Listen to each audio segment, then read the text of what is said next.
अस्सलाम वालेकुम dear viewers, आपके फेवरेट इंफॉर्मेटिव चैनल हकाइक टीवी से आपकी खिदमत में हाजिर हैं। हमारा आज का मौजू गुफ्तगू अरहर की दाल है। इस पौधे को अड़ू का पौधा भी कहते हैं।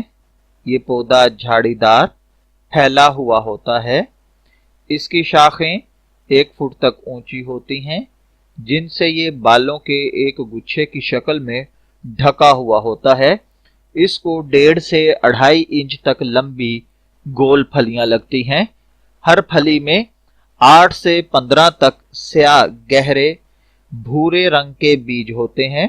सूखे हुए बीजों को अरहर, और जब उन्हें दल कर दाल बना ली जाए तो हल्की जर्द रंग की दाल होती है। इसे अरहर की दाल या फिर तूर की दाल भी कहते हैं।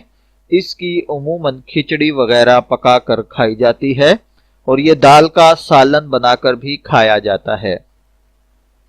अगर बात की जाए इसके ग़िज़ाई अज्जा की, तो 100 ग्राम अरहर की दाल में 5% कार्बोहाइड्रेट, 22% प्रोटीन, 4.8% रेशा और 4.4% खार होती है।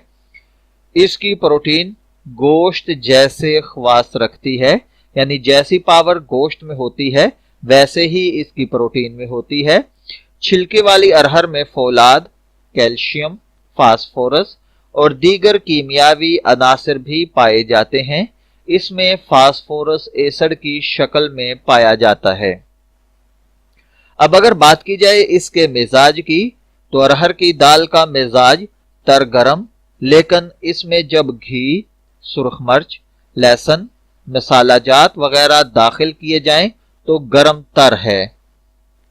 और अगर इसकी मिकदार खुराक बयान की जाए तो आम सालन की तरह इसे 100 ग्राम तक खाया जा सकता है।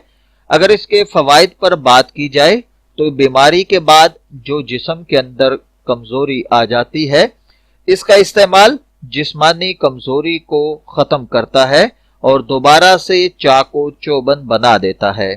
मैं दुआ गो हूं कि अल्लाह ताला हमें अरहर से सही तौर पर मुस्तफीद होने की तौफीक अता फरमाए। इजाजत चाहेंगे आपके फेवरेट मालूमाती चैनल हकाइक टीवी से। फिर मिलेंगे किसी नए मौजू गुफ्तगू के साथ। तब तक के लिए अल्लाह हाफिज।